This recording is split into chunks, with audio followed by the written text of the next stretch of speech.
Welcome back to my channel. आज मैं आपको इस फ्रॉक का ट्यूटोरियल दूंगी जो काफ़ी इन है, आजकल फैशन में है, और इसको मैं बिना कलियों के बनाऊंगी। इजी वे में मैंने बताया है। तो अब हम स्टार्ट करते हैं वीडियो। ये मैंने कैटलॉग सूट लिया था जो मेरे पास काफ़ी टाइम से रखा हुआ था और मुझे पेप्लम फ्रॉक बनाना थी इसकी, क्योंकि मुझे इसका पैटर्न बहुत अच्छा लगा था। तो मैं इसलिए इसको डायरेक्ट अम्ब्रेला ही काटूंगी, कलियां नहीं काटूंगी मैं, क्योंकि कलियां काटने में काफ़ी टाइम भी जाता है और काफ़ी हमारी मेहनत भी लग जाती है। तो मैंने डायरेक्ट इसको ऐसे ही बनाया है। जो ये नीचे कढ़ाई वाला पार्ट है मैं इसको अलग कर दूंगी, क्योंकि मैं उसमें से स्लीव्स निकालूंगी। कैटलॉग सूट में बहुत कम ही कपड़ा आता है तो मुझे स्लीव्स इसमें से ही निकालना पड़ेगी। अब मैंने इस तरह से इसको अम्ब्रेला के स्टाइल में स्क्वायर करके ट्रायंगल कर दिया है, और अब मैं इसको अच्छी तरह से जमा दूंगी, और हो सके तो मैं प्रेस भी कर सकती हूँ, तो प्रेस करने से ज़्यादा अच्छा हो जाता है। तो अब मुझे इस तरह से इसको स्ट्रेट इधर से कॉर्नर से लेके ये ऐसे स्ट्रेट कर दूंगी कि मुझे इधर से स्टार्ट करना है अपना, मतलब मेरा शोल्डर में इधर से लूँगी। अब मैंने अपना आर्म होल ले लिया है जो 8 है, मैंने शोल्डर 7.5 लिया था। दोनों तरफ से आर्म होल में मेजर कर लूँगी, क्योंकि आड़ा रखा हुआ है तो मुझे मेजर करना ज़रूरी है कि स्ट्रेट लाइन आए। फिर ये मैं अपना चेस्ट लगा लूँगी। चेस्ट मेरा 9 मैंने लगाया है 36 के हिसाब से, क्योंकि मुझे ढीली ही चाहिए फ्रॉक काफ़ी। बाकी ये मेरा पूरा घेर है तो ये इसकी लेंथ ले ली, और इधर से भी मैं लेंथ रख लूँगी अपनी। अब मैं ये जो कॉर्नर है उसके हिसाब से ही लेंथ नाप रही हूँ, क्योंकि अगर मैं इस कॉर्नर से रख के नापती हूँ तो ज़्यादा अच्छी सही लेंथ आएगी, सही सर्कल बनेगा।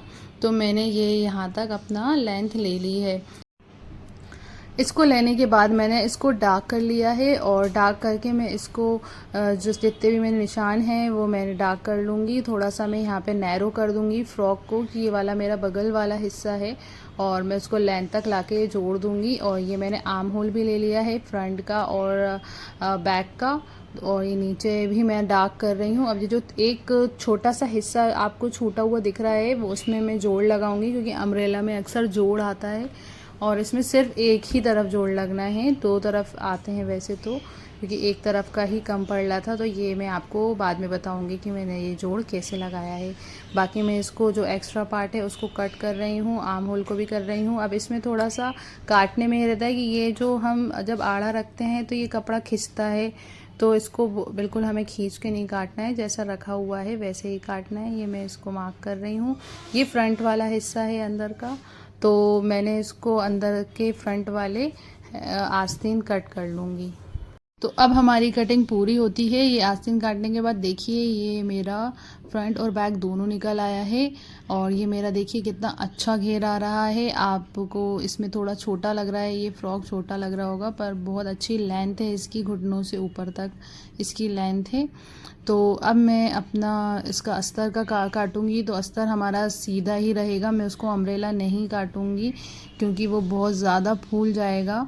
कपड़ा मैंने क्रैप लिया है इसके लिए, और मैं अपना पूरा मेजरमेंट लगा लूँगी इसी तरह से जैसे मैंने अपने कुर्ते में लगाया था। सिर्फ चेस्ट और जो ऊपर वाला पार्ट है सारा, चेस्ट और शोल्डर्स वगैरह लगा के, आर्म होल लगा के, मैं इसको लेंथ थोड़ी उससे कम लेके इसका शोल्डर भी मैंने गिरा दिया है। अब मैं उसको कट कर लूँगी, और मैं अस्तर डायरेक्ट काट रही हूँ। उसके बाद मैं इसको इस तरह से जोड़ूंगी कि हमें नेक में बकरम नहीं लगाने की ज़रूरत पड़ेगी। जब मैं स्टिच करूँगी मैं आपको बताऊँगी किस तरह से मैंने बकरम लगाया। तो अब हमारा कटिंग मार्क पूरा हो चुका है। अब मैं इसको स्टिच करूँगी। स्टिच करने के लिए सबसे पहले मैं अपने अस्तर वाले पार्ट में फ्रंट नेक और बैक नेक अलग अलग लगा लूँगी। ये मैंने एक्स्ट्रा जो इसमें काटा नहीं था स्लीव्स का वो भी लगा दूँगी इसका निशान, और कट कर लूँगी। अब मुझे अपना जो मेन जो कपड़ा है वो लेना है। इसको पहले मैं कट कर लूँगी ताकि मुझे उस टाइम करना नहीं पड़े। तो अब मैं जो मेन वाला अपना कपड़ा है, जो मेन मेरा कुर्ता है, उसका फ्रंट वाला पार्ट ले लिया है मैंने, और इसमें नेक नहीं कटा हुआ है अभी, और इसमें बकरम भी नहीं लगाना है। इसको मैं इस तरह से लगा दूँगी, जो मैंने नेक काटा है वो बिल्कुल बराबर कर दूँगी, देखिए इस तरह से। और मैं आप ट्राई करिएगा कि इसमें अटैचमेंट लगा दें सीते टाइम। तो मैं ये नेक को इस तरह से जैसा कटा हुआ है उसी तरह से स्टिच कर लूँगी। इससे क्या होगा कि हमारे जो फिनिशिंग आएगी वो बहुत अच्छी आ जाएगी और जैसे रेडीमेड में होती है।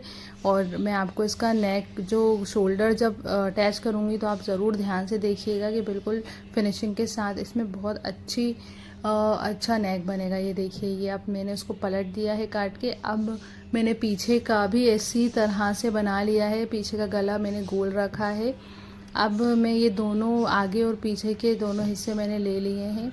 तो आप देखिए, इस तरह से मैंने पीछे का रखा है। अब मैं इस तरह से इसको जोड़ूंगी ताकि ये जो सिलाई आती है हमारी शोल्डर पे वो अंदर चली जाए और अच्छी फिनिशिंग लगे, रेडीमेड जैसा कुर्ता लगेगा। बिल्कुल इस तरह से आप करेंगे, इसमें कई बकरम या कुछ भी नहीं लगा, उसके बावजूद आप देखिएगा इसका गला बहुत फिनिशिंग के साथ बनेगा। तो इस तरह से मैं इसको स्टिच कर लूँगी।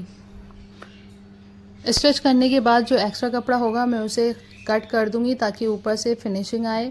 तो दोनों कंधों को मैंने इसी तरह से जोड़ लिया है। अब बाकी जो अंदर का अस्तर वाला पार्ट था, मैंने अस्तर को अलग स्टिच अंदर से कर लिया है क्योंकि अस्तर का जो पार्ट है वो अरेबी नहीं है, वो बाहर का पार्ट अरेबी है, तो मैं इसको जोड़ नहीं सकती हूँ। तो अब मैं बाहर वाला जो मेन फैब्रिक है उसको अंदर से जोड़ लूँगी। बाकी जो हमारा आर्म होल वाला हिस्सा रहेगा, अस्तर वहीं से अटैच होगा क्योंकि आस्तीनों में जब हम आस्तीन अटैच करेंगे तो अस्तर अटैच होगा आस्तीनों में, जो हमारा अंदर का पार्ट है।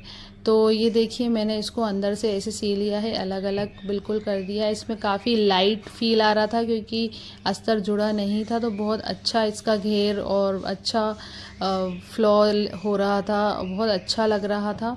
तो ये मैंने देखिए अटैच कर लिया है। अब दोनों तरफ का हो गया, देखिए पैक हो गया है दोनों तरफ का। अब ये मेरे पास लेस है, तो लेस काफ़ी चौड़ी थी, तो मैंने डिसाइड करा कि और घेर बहुत ज़्यादा बड़ा था, तो मैं इसको हाफ हाफ करके ही इसके नीचे लगाऊंगी। और मेरे उससे मैच हो रही थी, जो इसमें एम्ब्रॉयडरी थी उससे बहुत अच्छे से मैच हो रही थी, तो मैंने इसको इस तरह से हाफ कर दिया कि मैं पूरे स्लीव्स में और पूरे घेर में ये लेस लग जाए। तो ये बहुत ही खूबसूरत लगेगी लगने के बाद। तो अब मैं इसको डायरेक्ट अटैच कर लूँगी बिना फोल्ड किए। पहले मैं ऐसे अटैच कर रही हूँ, बाहर से उल्टा रख के कर रही हूँ, फिर उसको मैं ऊपर से एक और सिलाई मारूंगी ऊपर से ताकि फिनिशिंग आ जाए। तो ये लेस लगने का प्रोसेस ख़त्म होने के बाद मैं ऊपर से एक और सिलाई मार रही हूँ। तो ये हमारा ऑलमोस्ट पूरा हो गया। अब हमारी स्लीव्स रह गई हैं, इसको सीने के बाद हमें स्लीव्स कंप्लीट करना है। देखिए, ये इस तरह से बहुत खूबसूरत लग रहा है, ये इस कलर पे काफ़ी अच्छा लुक आया है। अब मैं ऊपर से भी इसकी सिलाई लगा दूँगी, तो ये काफ़ी फिनिश आ जाएगा इसमें और उसका कॉर्नर भी दब जाएगा। और देखिए, हमारी फ़्रॉक ऑलमोस्ट कंप्लीट हुई है। स्लीव्स के लिए इसमें कपड़ा बहुत कम निकला था क्योंकि मैंने पूरा सूट ही इसमें यूज़ कर लिया था, तो मैंने इसकी जोड़ लगा के स्लीव्स बनाई थी। देखिए, इस तरह से जो नीचे वाला पार्ट हमारा एम्ब्रॉयडरी वाला पार्ट था उसको मैंने फ्रंट में कर लिया, उसमें जोड़ लगा के फिर मैंने स्लीव्स बना ली उसको कट करके। और इस तरह अब हमारा पूरा कुर्ता रेडी हो जाएगा। जब हम स्लीव्स लगा लेंगे तो एक्स्ट्रा पार्ट लगा के मैं अब अपने कुर्ते में स्लीव्स लगाऊंगी। ये मैंने पहले सीधी कर ली है। अब मैं अपना मेन जो कुर्ता है वो लूँगी, वो उल्टा रखूँगी। ये देखिए मेरा आर्म होल इसमें जो मैंने रखा है, और मैं चेक कर लूँगी कि फ़्रंट वाली कौन सी है। मैं अक्सर बाद में ही ये फ्रंट वाला पार्ट कट करके चेक करके ही लगाती हूँ क्योंकि कभी कभी उल्टी भी लग जाती है, इसलिए। तो अब मैं इसको इस तरह से लगाऊंगी। अगर हम स्लीव्स इस तरह से लगाते हैं कि पूरी स्लीव्स रेडी कर ली, पूरा कुर्ता रेडी कर लिया, फिर लगाएंगे, तो इससे क्या होता है जब हम हाथ ऊपर उठाते हैं तो हमारा कुर्ता खिंचता नहीं है आर्म होल साइड से। तो ये बहुत अच्छी टिप है कि आप इस तरह से ही हमेशा स्लीव्स लगाएं, क्योंकि टेलर भी हमेशा इस तरह से लगाते हैं, क्योंकि घर में अक्सर लोग सीते हैं तो ये प्रॉब्लम आती है कि हाथ ऊपर करो तो तो इसी के साथ हमारी कुर्ती का ट्यूटोरियल ख़त्म होता है। अब नेक्स्ट वीडियो में मैं आप इसकी शलवार का ट्यूटोरियल दूंगी। Thanks for watching, stay tuned for next video.